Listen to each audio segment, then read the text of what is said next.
Hello guys السلام علیکم، welcome to my YouTube channel. جیسا کہ میں نے آپ سب کو بتایا تھا کہ فرشتوں کے اعتراض کی بنیاد، زمین میں جنات کا قبضہ اور شیطان ابلیس خلافت کا طمع میں بیان کروں گا اس ویڈیو میں۔ تو چلتے ہیں ویڈیو کی طرف۔ اس سے پہلے اگر آپ نے ابھی تک میرے چینل کو سبسکرائب نہیں کیا تو جلد سے جا کے سبسکرائب کریں اور بیل آئیکن کو ضرور پریس کریں تاکہ میری نیو ویڈیوز کی اپڈیٹ آپ کو ملتی رہے۔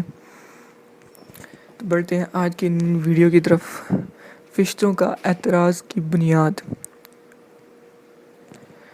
خلیفہ کا یہ مطلب ہے کہ یکے بعد دیگر تمام انبیاء کرام خلیفہ رہیں گے۔ فرشتوں نے اعتراض اور حسد کے طور پر نہ کہا تھا کہ تو پہلے جنات کے حالات دیکھ کر کہا تھا۔ جو فرشتے تھے انہوں نے جو بات میں نے آپ کو بتائی تھی، انہوں نے اعتراض کے اس پہ اور حسد کے طور پر نہ کہا تھا کہ یا اللہ آپ انسان کو کیوں پیدا کر رہے ہیں جب ہم ہیں آپ کی عبادت تسبیح کے لیے۔ تو انہوں نے زمین پر پہلے جنات کا قبضہ تھا، جن کا ذکر اب نیچے ہوگا، اس کے بعد میں کروں گا اس ٹاپک کے۔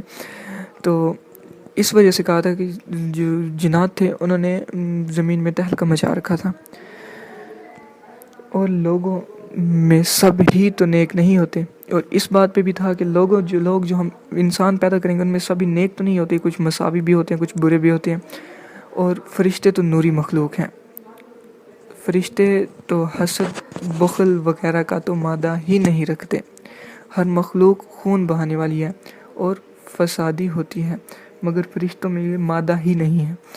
اس لیے فرشتوں نے کہا کہ لیکن فرشتوں نے اللہ تعالیٰ سے کہا، لیکن پروردگار نے فرمایا کہ باوجود فسادوں کے بھی جو مصلحتین ہیں وہ میں ہی جانتا ہوں، زیادہ بہترین اللہ تعالیٰ ہی جانتے ہیں۔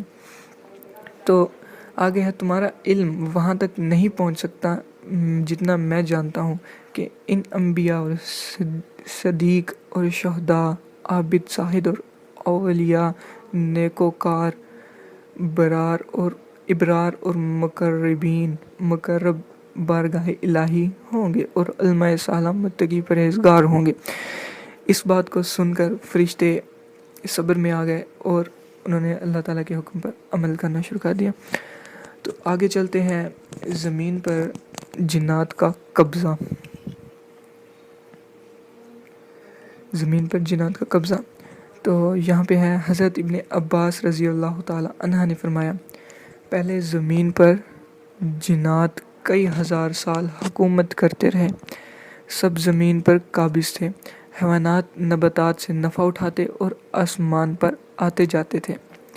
پھر جنہوں نے فساد مچانا شروع کر دیا، خون ریزی شروع کر دی، ایک دوسرے کو مارنا شروع کر دیا، تو فتنہ پیدا ہو گیا، جس کی وجہ سے اللہ تعالیٰ نے پروردگار نے پھر فرشتوں سے کہا، حکم دیا کہ آسمان دنیا کے فرشتوں کو حکم دیا کہ جنوں کو زمین سے دور کرو تاکہ ان کی آلودگی سے زمین پاک ہو جائے۔ پھر فرشتوں نے خدا کے حکم کے موافق جنوں کو مار مار کر پہاڑوں اور جنگل جزیروں میں پہنچا دیا۔ جیسا کہ آپ سب نے سنا ہوگا کہ زیادہ تر جن کو کاف پہاڑی ہے اس کے پیچھے ہوتے ہیں، جنگلوں میں ہوتے ہیں، درخت کے نیچے ہوتے ہیں، سنتے ہیں۔ تو یہی بات وہ فرما رہے ہیں، اللہ تعالیٰ نے کہا فرشتوں نے مار کے جنوں کو ادھر پہنچا دیا۔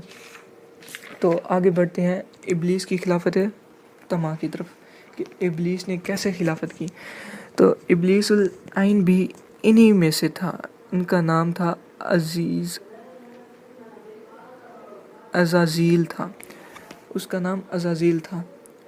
تو یہ بات عزازیل تھا، جن جنات کو فرشتوں نے مار کر پہاڑوں جنگلوں کی طرف بھیج دیا تھا، انہی میں سے ابلیس العین بھی تھا،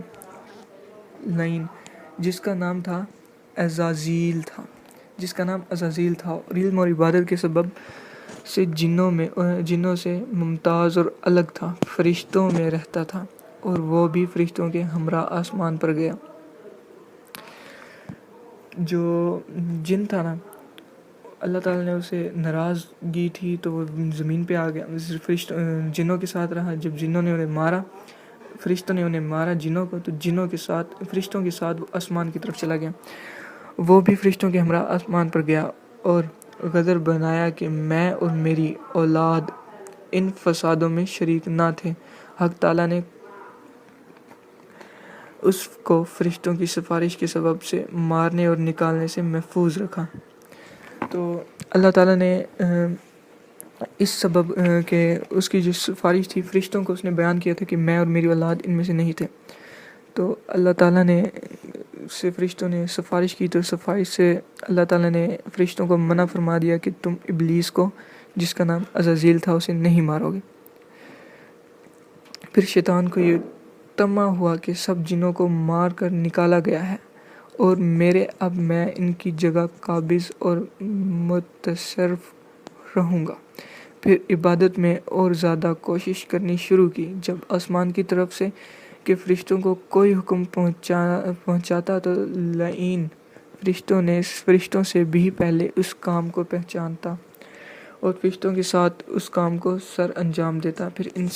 پھر آسمان میں اس کی قدرت و منزلت اور زیادہ ہو گئی اور اپنے دل میں اس بات کا امیدوار ہو گیا کہ اب دنیا کی خلافت مجھے ملے گی. کہ جو شیطان تھا، ابلیس، اللہ تعالیٰ سے وہ بات کرنے کے باوجود فرشتوں نے جب انہیں مارا نہیں، فرشتوں کے ساتھ آسمان پہ آیا تو اس نے اور زیادہ عبادت کرنا شروع کر دی اس خیال سے کہ مجھے خلافت ملے گی. اس نے عبادت بہت زیادہ کی. جو کام فرشتوں کو ملتا، فرشتوں سے پہلے اس کو خبر پہنچ جاتی اور وہ کام پہلے کر رہا تھا تاکہ جو دنیا کی خلافت ہے اسے ہی ملے. آگے ہے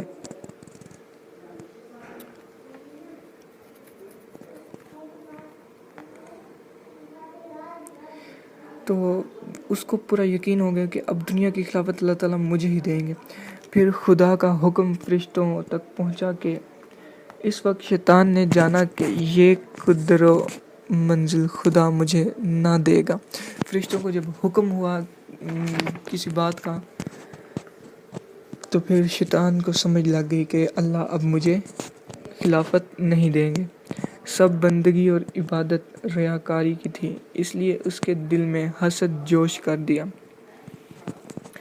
جناب حضرت آدم علیہ السلام کی پیدائش سے کئی ہزار سال پہلے ہی زمین پر آباد تھے.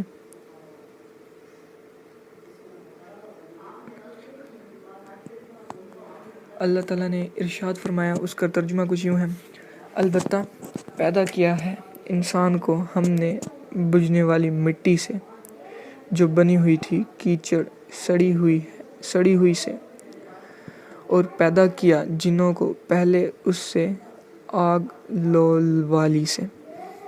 ابلیس عبادت کی وجہ سے جنات سے جدا ہو کر فرشتوں میں رہنا چاہتا تھا، جیسا کہ بیان ہو چکا ہے. ابلیس نے صرف اتنی سی غلطی کی کہ انسان کے سامنے، حضرت آدم علیہ السلام کے سامنے سجدہ نہیں کیا، اللہ تعالیٰ کے خلاف کھڑا ہو گیا. اللہ تعالیٰ جو حکم دیتے تھے اس کی خلاف ورزی کرنے لگا. بعد میں جب وہ جنات کے پاس گیا، جنات میں سے افضل تھا کیونکہ وہ اس کے پاس اتنا علم تھا جتنا جنات کے کسی کے پاس نہیں تھا. فرشتوں کے پاس بھی اتنا علم نہیں تھا کیونکہ وہ بہت عبادت گزار تھا. اس کا نام عزازیل تھا، وہ ایک فرشتہ تھا. پھر وہ شیطان میں کے جب اللہ تعالیٰ نے خلافت دینے سے انکار کیا تو وہ شیطان بن گیا. اللہ تعالیٰ نے اسے قیامت تک ایک نحوست یا پھر نحوست ٹائپ جو ہوگا وہ قرار دے دیا گیا، جس کی وجہ سے شیطان انسان کو نیکی کے کام سے ورگلاتا ہے کہ تم نیکی کی طرف نہ جاؤ، برائی کی طرف جاؤ، تمہیں اس میں فائدہ ہوگا یہ وہ ETC. تو آپ سب اس بات کو سمجھ گئے ہوں گے کہ اگر آپ کے ذہن میں، آپ کے خیالات میں یہ بات آئے کہ مسجد نماز پڑھنے جا رہا ہوں، تو آپ کو شیطان کہے کہ نماز پڑھنے نہ جاؤ. پہلے ہی راستے میں جا رہے ہوگے تو راستے میں آپ کو فرینڈ مل گیا ہوگا، اس کے پاس گپ شپ مارنے کھڑ گئے تو ٹائم نماز کا گزار دیا. شیطان کرواتا ہے یہ کام. آپ اسے سلام کریں تو اس دوست کو بھی آپ اپنے ساتھ لے کے جائیں کہ آؤ بھائی نماز پڑھیں، اس کے بعد ہم گپ شپ مارتے ہیں، کچھ باتیں ہیں میں نے آپ سے کرنی ہے، پہلے آپ نماز پڑھ لیں۔ امید کرتا ہوں آپ کو ویڈیو اچھی لگی ہوگی۔ اگر آپ کو یہ ویڈیو اچھی لگی ہے تو لائک کریں، اگر آپ نے سبسکرائب نہیں کیا تو سبسکرائب کریں۔ ملتے ہیں نیکسٹ ویڈیو میں، تب تک کے لیے اللہ حافظ۔ اور یار اگر میں اسی اسلامک ٹاپک کی جگہ کوئی ایسی انٹرٹینمنٹ کی ایسی چیز وہ کرتا، جیسے گانے ہو گئے یا پھر پرینکس ہو گئے یا پھر ولاگنگ ہو گئی، ولاگنگ میں ETC یا روسٹ ہو گیا، اس میں گالیاں دیتا، ETC گناہ کماتا، تو اس سے میرے جو ویوز تھے ایک دن میں تقریباً 500-600 تو آ ہی جاتے آرام سے، کیونکہ وہ پاپولر اتنی ہوتی۔ اب جب میں اس کو بڑھا رہا ہوں، اسلام کو بڑھانے کی کوشش کر رہا ہوں، اسلام کی رمضان المبارک میں پڑھ کے آپ کو سنا رہا ہوں، آپ کو بھی ثواب ہوگا، آپ کے علم میں اضافہ کر رہا ہوں، تب بھی آپ ویوز نہیں آ رہے۔ مجھے امید نہیں تھی، مجھے امید یہ تھی کہ اس رمضان میں ہم سب توبہ کریں گے، اسلام کی طرف آئیں گے، اسلام کی کہانیاں سنیں گے، تاکہ ہم باز آ سکیں اپنے گناہوں سے، اپنے کاموں سے، دنیاوی ترقی کو چھوڑ کے دینی ترقی کی طرف آ سکیں۔ لیکن مجھے نہیں لگتا کہ ہم ایسا کر پائیں گے۔ اللہ تعالیٰ ہم سے ناراض ہیں، ہم سب جانتے ہیں، پوری دنیا سے ناراض ہے۔ پوری دنیا میں اللہ تعالیٰ نے وبا پھیلائی ہوئی ہے، جس کی وجہ سے لاکھوں انسان مر گئے، تقریباً 23 لاکھ انسان، 23.5 لاکھ انسان اموات ہو چکی ہیں، اور تقریباً 2-3 کروڑ اس سے متاثر ہیں، اور اس کے پھیلنے کی شرح بہت ہی زیادہ ہے، پاکستان میں بھی بہت زیادہ ہے۔ امید کرتا ہوں آپ اس ویڈیو کو دیکھیں گے اور شیئر کریں گے، اپنے فرینڈ سے بھی کہیں گے، تاکہ ہم اس اسلام کو زیادہ سے زیادہ پھیلا سکیں۔ ملتے ہیں نیکسٹ ویڈیو میں، تب تک کے لیے اپنا خیال رکھیے گا۔ اللہ